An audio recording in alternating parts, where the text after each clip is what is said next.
May kasama ko dito, Kobe Bryant ng Pilipinas na YouTuber. Hingi tayong tip. Hi guys! Shoutout sa inyo sa Unbelievable Basketball. Siguro sir, pick ka ng niche mo.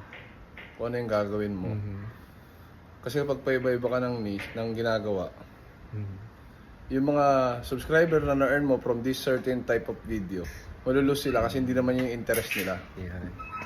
Halimbawa, from dance, nagka-subscriber ka, sabihin natin may nadagdag sa'yo, 3,000.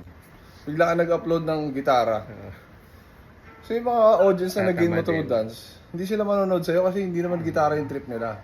Mahirapan ka mga buo ng fanbase, ng mga viewership mo, mga viewers mo, community. Kaya kailangan, meron kang isang niche talaga. Although, pwede rin naman yun, yung iba-iba. Mag-grow din naman, posible din naman. Possible din. Kaya lang yung chance, hindi ganun ka... Matagal nga lang kasi iba-iba sila. Diba? So, yun. Number 2 pala, connect with your audience number. Napaka-importante. Okay, yun. Importante na nakakausap ka rin nila, mga ganon. Alam nilang tao ka, nag-i-exist ka. Yeah. So, ako yun. Pero yung talaga, pick mo muna yung sir, yung pinaka, ano bang gusto mong gawin? Okay. Saka magaling, ano yung gusto mong ipakita? Ano yung gusto mong i-share? Okay.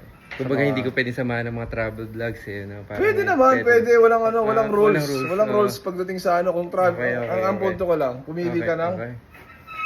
Ano ba ginagawa mo guys? Basketball? Usually, basketball. Basketball lang. Okay. Tama. Diba? Salamat. Alam mo yung ginagawa ng mga vlogger kay Diwata. Lahat sila nandun, Lahat no? sila nga kay Diwata, mataas yung views. Okay lang din naman yun. Wala namang problema Wala doon. namang kaso eh. Kumbaga, ganun talaga. Part siya ng hindi yung ginagawa nila. I-vlog nila si Diwata. Kay Diwata, hindi ka na para pumunta doon. Gusto kong pumunta. Wala lang Wala lang Gusto kong matikman yun, siyempre. Oo.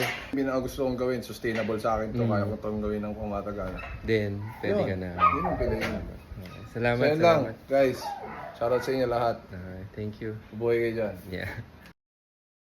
Kung gusto mong mag-grow talaga, kung gusto mo mag-ano sa kanya, pwede mo siyang part-time gawin, pero that yung attitude mo towards it full-time. Ano lang yan eh.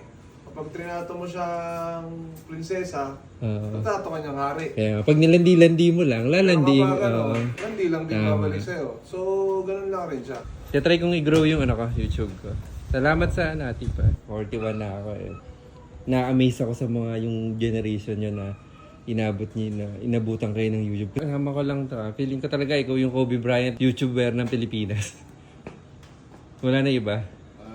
Madami siya, madaming mas magaling sa akin. Pero salamat po at gano'n naman yun. Sa mga tropa ko walang YouTuber. Wala akong mapagtatanungan. Siguro sa'yo ako magtatanong. Nandun ka eh. Nandun ka sa ibaba. Tsaga lang. Tsaga lang pala. Pick ka lang ng ng niche mo talaga.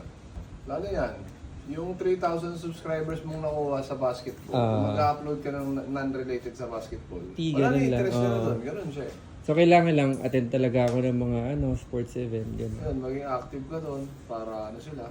Tama.